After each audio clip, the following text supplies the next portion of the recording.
The first weapon at our disposal, a very serious blow to the perpetuation of the opponent in our field of consciousness, although the most accessible in terms of mental understanding of its undeniable benefits, is itself already the factor that causes the surrender of 90–80% of presumed applicants for building a better life for themselves.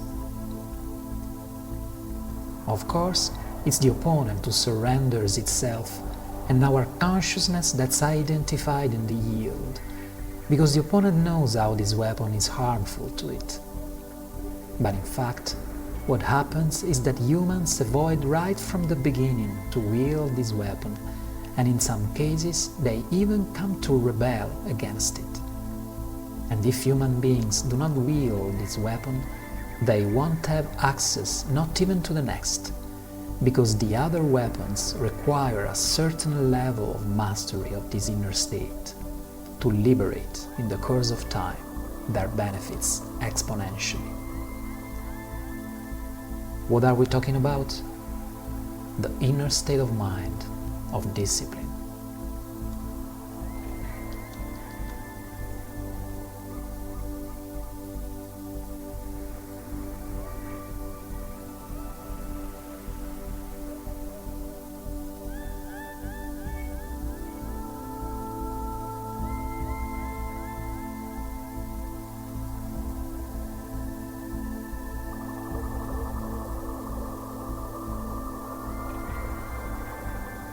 Discipline is a dangerous word. Many people associate discipline, in fact, with a forced, bound regime, with an inner forcing, whereas discipline has nothing to do with this. By discipline, we mean a way of being and acting based on three basic elements: deciding our actions consciously, acting without expectations, accepting any result in serenity. In general, human beings do the exact opposite. They decide their actions as a consequence of something. They act with all sorts of expectations towards themselves and other human beings. And given that the result of their actions is very, very often different from what they expected, that is, another expectation, they never welcome results in serenity, but with resentment, regret, and reluctance. Of course, each of these behaviors are an inheritance, induced in them by the domain of the opponent that's perpetuated for millennia.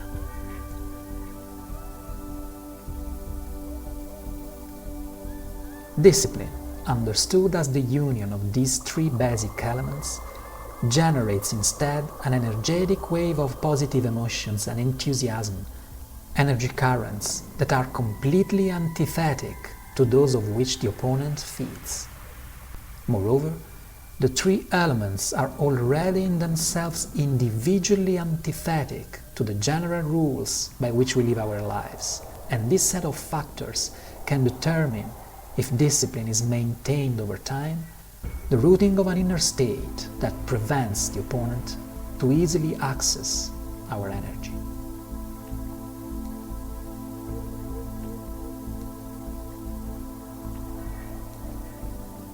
But the key of discipline and its tremendous added value lies in its permanence in time.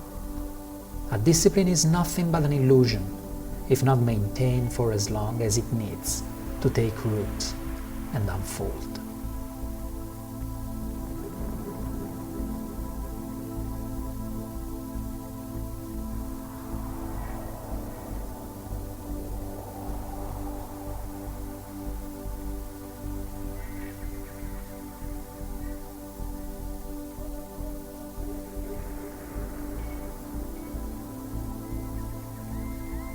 Consciously deciding our actions means to evaluate the situation of life in which we are, and then decide one or more actions to be performed, taking into account the best possible energetic and functional efficiency available to us at that moment.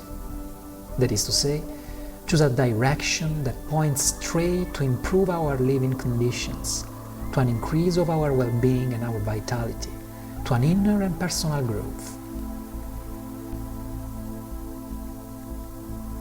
In a chaotic life driven by the opponent, there's never time to stop and really think about our own existence. There's never time to consciously decide actions that bring us benefits and good fruits. We act, believing to make responsible and weighted choices, while we destroy our energy and our life with all sorts of harmful habits and emotional attachments, disguised as free decisions. We smoke 80 cigarettes a day. We eat well beyond our real needs. We constantly drink lots of damaging liquid. We treat our fellow human beings as objects. We work hours and hours just for an emotional addiction, without stopping a moment to wonder why. And we call this personal freedom.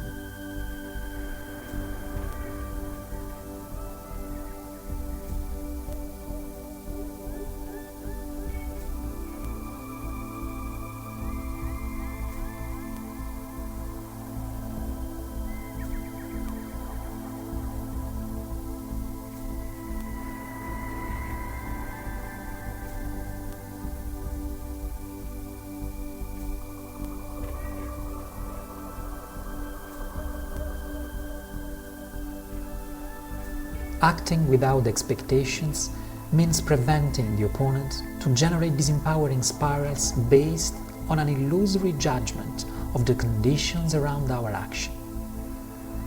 Once an action is decided, it's necessary to act without considering in any way the opinions and assumptions created by the surface mind, because these opinions and assumptions are not ours. They are generated by the opponent for the sole purpose of triggering a disempowering spiral, and have no real basis. It's not easy, but just because we are not accustomed to our greatness. If only for one action we do our best, regardless of any expectation of gain or loss, approval or condemnation, applause or contempt, we will be surprised by the amount of wonderful things that we can create.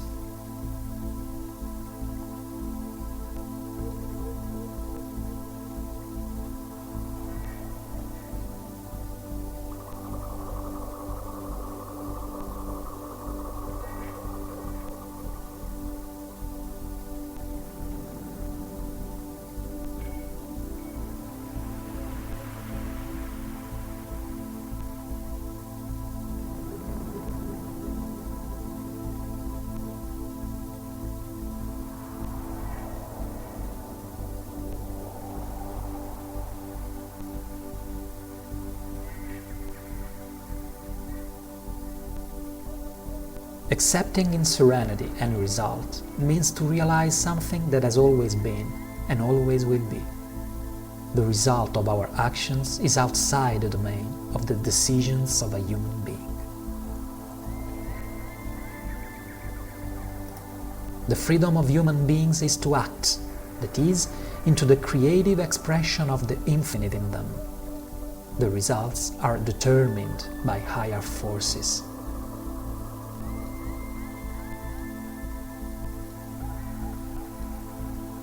Results that can come after a long time. Results that can be totally different from what we wanted. There are always results arising from our actions, but what, when, how much, and how is the domain and decision of the infinite.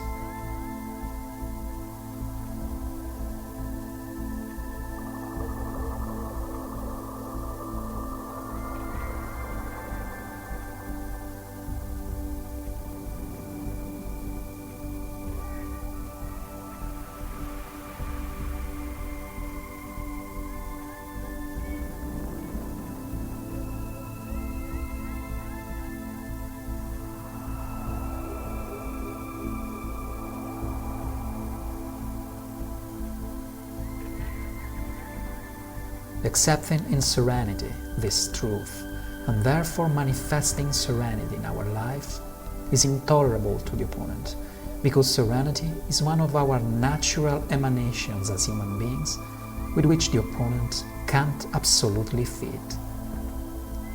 The opponent will attempt to blur this emanation, triggering thoughts of negative judgment, of condemnation, of missed acceptance of the result of an action, for a very presumptuous non-compliance with its false expectations.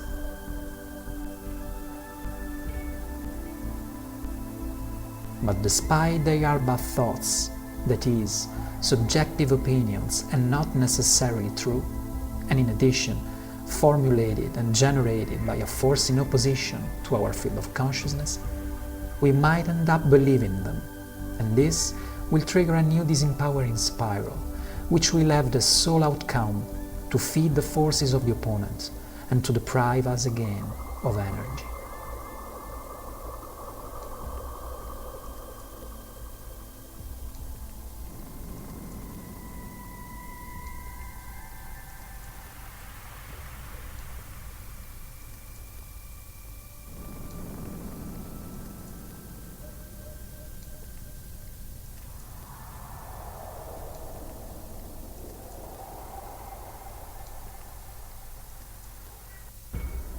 Through the weapon of discipline, instead, inner force is able to support us in our journey towards the life we want and deserve to live, will be set in motion and fed, and the opponent will begin to lose energy, because it will no longer be the one who decides disempowering actions instead of us, and its opinion and its false expectations will no longer receive our attention and our trust.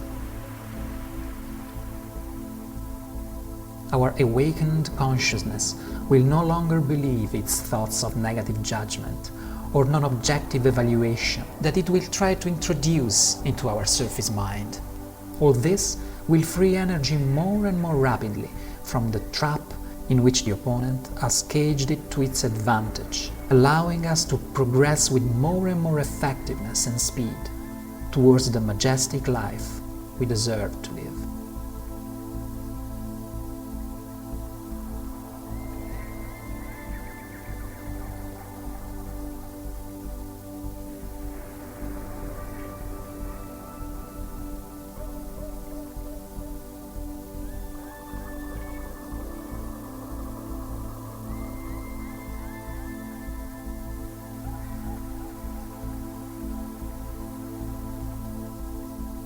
But what is the difference between a disciplined action and a habit? Nothing but consciousness. A habit stems from unconscious thoughts out of control. A disciplined action, instead, springs from aware thoughts and decisions. Although both use the same resources at the disposal of human beings, a habit disperses energy for emotional addiction. A disciplined action increases it. But what really makes a difference is consciousness. If it is missing, the action becomes a habit. If it is powered, any action and any habit become a source of power.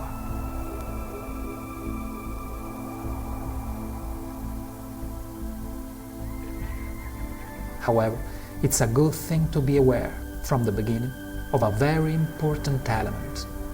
The discipline is an illusion and will not give us any of its wonderful fruits if it's not maintained over time. For how long? Our deep mind knows it perfectly. The sensations it will release in us will tell us when the time of a discipline is over.